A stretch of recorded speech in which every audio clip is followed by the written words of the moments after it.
Hello my lovely humans and welcome to a 4-hour challenge. Today we are at EPCOT and we are going to test how much we can get done in 4 hours.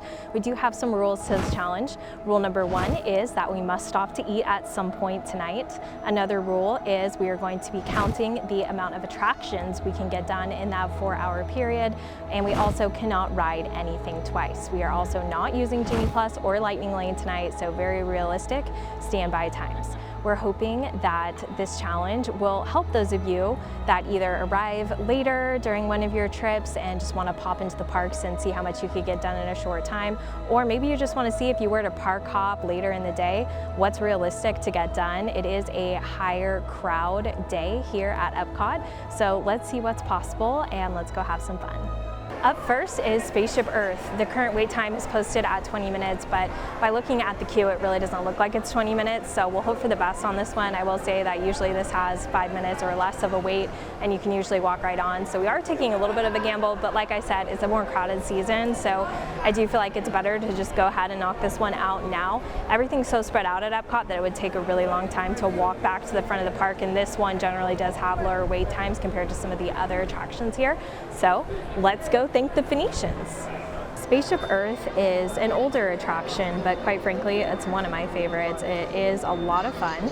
You travel through time and explore the remarkable history of human communication from the Stone Age to the computer age, which I know sounds not exciting, but I promise you that it actually really is a lot of fun. And it's really cool to see all the old school animatronics, and it has that old edutainment kind of vibe that EPCOT is known for, and I just love everything about it. Don't forget to thank the Phoenicians. It's a huge part of this experience. And of course, you're going to want to take a selfie at the bubblegum wall once you get out. Anyone can enjoy this attraction. There is no height requirement, and it is for all ages. Honestly, what is not to love about that attraction? You have a newspaper boy selling newspapers to a wall. Fun fact about that is, well, anyway, the rumors say that there was once a fire in the attraction and his face melted off and they never fixed it, and so he was facing outwardly at one time. So the rumors are that that's why he's facing the wall, which I find pretty hilarious. And also, of course, you get to smell Rome burning, you get to thank the Phoenicians for the ABCs, and you have that empowering female scientist scene. Honestly, it's just a nostalgic type of ride, I feel like, for me, but can still be appreciated by new guests that don't have that history with Disney either. So be sure to check out Spaceship Earth when you come to EPCOT. We ended up only waiting about 10 minutes for the attraction, so honestly that was very good. The attraction itself is 15 minutes, so it is a little bit on the longer side. So now let's hopefully make up some time and hit a bunch of attractions. Of course, we could go one of two directions. We could go towards Mexico, or we could go towards the seas and the land. Obviously there are more attractions if we go towards the seas and the land, so we are going to head that direction. Let's go have some more fun. Up next is Journey of Water. This is a brand new attraction that recently opened in EPCOT. It's a walkthrough experience, and it's a lot of fun. It's inspired by Moana, of course, and you get to interact with the various water elements. If you have kids that like things like splash pads, they're gonna absolutely adore this experience. It's definitely worth checking out. There's a lot of pretty cool technology in terms of what the Imagineers did with the water, so let's go ahead and walk through. It's usually open and you just walk right in, so that part's nice.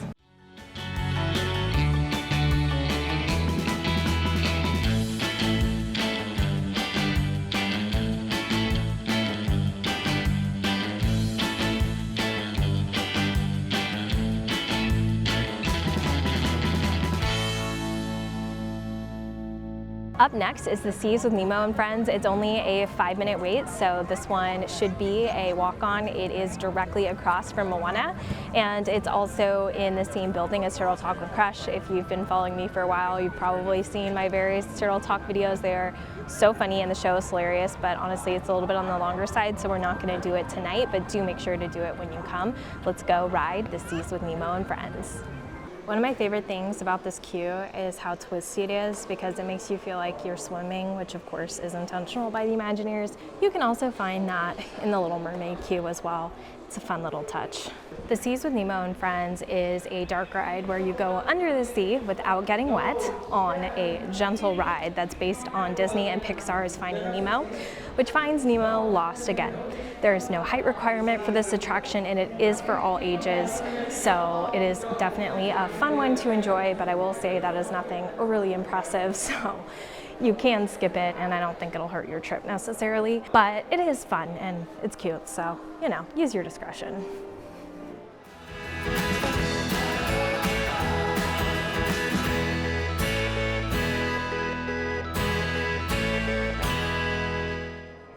So as you can tell, that attraction is really good for a variety of different people. If you have littles, it's really great, or any big Finding Nemo fans in your household. It opens into the seas, and there's a ton of aquatic and aquarium life for you to check out. It's really cool, but obviously we're not going to be doing that today, but if you do want us to explore it in a future video, just let us know. Just keep swimming, just keep swimming, just keep swimming. Up next is Living with the Land. This is one of my personal favorites. Again, it's one of those quote-unquote old school type of attractions, but it will always have a special place in my heart. It's usually a walk-on, so it's a great attraction to fit in on any park trip, and you will definitely enjoy it more than you think, so be sure to check it out. The most bountiful time of the year. Make up just some of the dishes served during this grand meal. Today in the United States. We just got off Living with the Land, and I really love that attraction so much. The holiday overlay is also amazing, but even when it doesn't have it, it's still a fantastic attraction. We just finished hour 2, so we're moving into hour 3. We are officially halfway done with our challenge. We've already accomplished 3 things, so I'm feeling pretty good, but I'll be honest, I am starting to get pretty hungry, so we do need to find food relatively soon. But unfortunately, all of that's kind of far away from where we currently are in terms of what's currently open at EPCOT, so we'll fit it in somehow one way or another. Okay, up next is Soarin. This attraction is literally just steps away from Living with the Land. It's also located in the Land Pavilion. It is a classic. I'll tell you a little bit more about what to expect from the attraction when we're in the queue to save some time, but this is definitely another must-do attraction for me personally. I will say that all the wait times tonight have been shorter than posted, actually quite significantly shorter than what has been posted. So very different from our experience at Disney's Hollywood Studios where we tested the wait times. I'll link this video in the corner for you, and I will put the link below in the description in case you're curious about our experience testing the wait times there. One fun thing about this attraction is you can play trivia in line. All you have to do is download the Play Disney Parks app and you can join. Michael really loves this, and it gets really competitive when it comes to the trivia, and he always has a lot of fun with it. Soarin' Over California is only available for a limited time. It's actually part of the Disney 100 celebration at EPCOT. This version, you actually only soar over various areas in California, where typically you soar around different spots in the world. You ride in sort of like a hang glider ride vehicle where your feet are dangling, and you really do feel like you are soaring over these various spots, so it is a lot of fun. There is a 40-inch height requirement on this attraction, so you must be at least 40 inches or taller. The Soarin' screen is really cool. It is a 180-degree screen, and it is an 80-foot tall IMAX digital projection dome, and it really is spectacular, so be sure to check it out. Disney hasn't said how long this version will be available to us. They just have said it's quote-unquote limited time, so we'll see how long it lasts, but I definitely wanted to share it with you so you have the chance to see it for yourself, since not everyone will be able to get to the parks to experience it while it's here. All right, one question I have for all of you is there anything more iconic than this? Of course, these little beauties. Nice work, pal.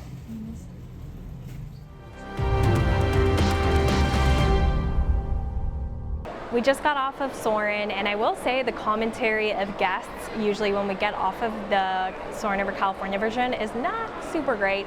Most people are either very confused about why it changed or how long this other one's going to be happening or what this even is. But I will say for me personally, it's very nostalgic. This was the first iteration of Soarin', and it's the one that I grew up with. I used to only go to Disneyland actually before converting over to Walt Disney World, and obviously moving to Orlando and living here and coming here all the time. So the second I smell those smells, they say scent is the strongest thing tied to memory, the strongest sense, and I truly think it might be, because all those memories come flooding back. Up next is Journey into Imagination with Figment. I honestly love Figment, but I know that people either love him or hate him. There's really no in between. Right now he's also wearing his Christmas sweater, so it's like one of my favorite times of year to be able to see him. I can't wait to share it with all of you. Tell me where you fall on the argument below. Do you love him or do you hate him? Usually this is a walk-on attraction. Tonight's no exception. I'll tell you more about what to expect in the queue. Journey into Imagination with Figment is a playful, dark ride where you get to ride along with Figment as your guide on this delightful ride through the sensory labs of the Imagination Institute. This attraction is suitable for all ages and there is no height requirement, but it can scare kids, so I would say just use your best judgment on that. We'll go to my open house instead. It's much more fun. Right this way, everybody.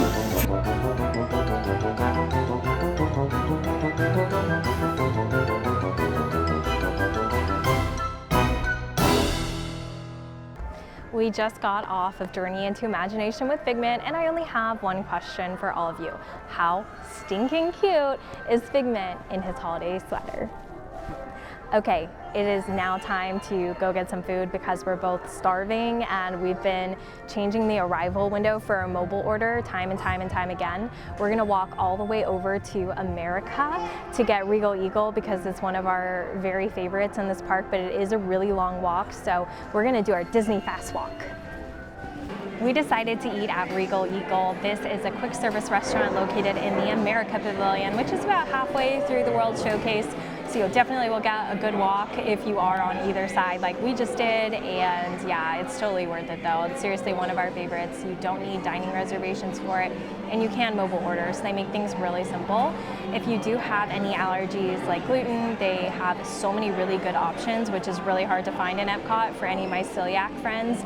So yeah, they have like this amazing Texas toast, and it's all gluten-free. The brisket sandwich is amazing, and so is the barbecue burger. Also, we moved from Texas, so I do feel like we have some authority on the whole barbecue topic, and trust us, it is very good. You won't be disappointed, so be sure to try it. One thing that most people don't know is there's this little hidden museum inside the Norway Pavilion. It looks like something you actually can't go into, but you actually can, and it's actually pretty cool in here, so I recommend coming to check it out. And you know, you can make some new friends with the Vikings and see the Northern Lights and see Freya. It's a whole vibe. We are getting in line for Frozen Ever After. I'm super excited about this because the wait time is only 25 minutes. Usually this attraction is well over an hour, and so this is a great wait time. I will definitely say that I recommend that you get in line either first thing in the morning at rope drop or at the end of the evening or right before the fireworks or during the fireworks to get the lowest wait times for this attraction. It is so much fun and it's Coronation Day, so let's go have some fun. Frozen Ever After is a really fun attraction, and you get in a boat and you go on a voyage to Arendelle aboard an ancient Nordic vessel, and you get to take a musical tour of the wintry world of Frozen. Technically, there is no height requirement for this attraction, and it is suitable for all ages.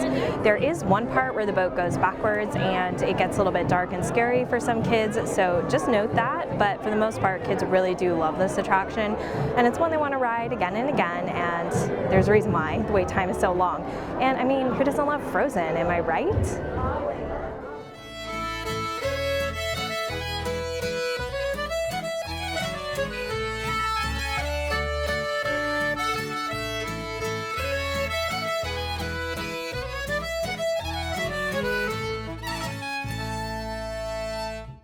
We just got off of Frozen Ever After, and that attraction will always put a smile on your face. It's always a good time, and it's such a classic. I can definitely tell why it's so popular and why it's loved by so many. We only ended up waiting 16 minutes, so again, the wait time was a lot lower than what was posted, which is great. And of course, once you get off the attraction in the gift shop, there's this fantastic troll, so be sure to stop. A cast member once told us that if you rub its nose, it's good luck. So I'm just gonna do that right now. I don't know if that's true. I've never heard that again after that one time, so TBD. One added bonus about ending in Norway is that you can catch Luminous, and it is a fantastic spot. You want to be either in Norway or in Mexico, or in between Mexico and Norway. That's where you're going to get the best spot. Your spot is important for the show, and honestly, the show is really good. The first time I saw it, I wasn't exactly sure if I loved it, but the more I see it, the more and more I fall in love with it. And the original song that was written for this, oh, amazing. Hits you right in the heart every single time. Wow, what an amazing night at EPCOT. I'm so glad that you all were able to come along with me, and thank you for everyone that's hung on to the end. We got in 8 attractions, which is incredible, and just goes to show that if you hit the timing right, you can get a lot done at Disney. And so don't be afraid to come at night and ride some rides at EPCOT. Even if you only have half a day here, you can still get a lot of the attractions done. Granted, a lot of the fun of EPCOT is the festivals and taking your time to slowly go around the showcase and eat and drink around the world, but needless to say, you can get the attractions done in a short period of time if necessary. If you want to join the Cool Club, don't forget to like, subscribe, and hit that bell notification so you get notified next time I post a video. Until next time, I'm Kenzie. See you real soon.